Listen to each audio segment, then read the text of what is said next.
muhimu sana kwamba mtu kabla hajaoa au kuolewa ajue ndoa ni nini. Akiwa kwenye ndoa anatakiwa kufanya nini, anatakiwa ajidhibiti ili nini asifanye, kwa sababu kuna baadhi ya vitu ukivifanya tayari ni umekiuka maadili ya ndoa.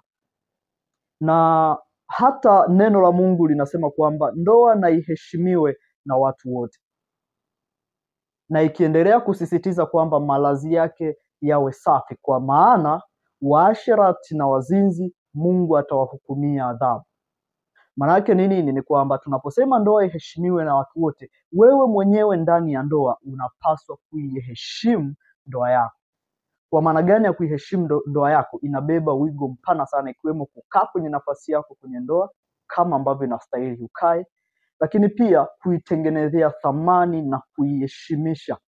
Hapo hatutakuona ukifanya uasherati, hatutakuona ukifanya uzinzi, hatutakuona ukinywa pombe, hatutakuona ukifanya aina yoyote ya utovu wa nidhamu juu ya ndoa yako. Kutokufanya hivyo maana yake ni kuleta mmomonyoko wa maadili ya ndoa, ambayo ndio yanayosababisha leo moja kwa moja ndoa nyingi kuibuka, migogoro mikubwa, migogoro ambayo hata kuitatua hatuna maarifa nayo. Matokeo yake ndoa inavunjika. Mlikuwa na watoto 2 watatu, tayari mama anabaki kuwa single mother, baba na yeye anajua kuna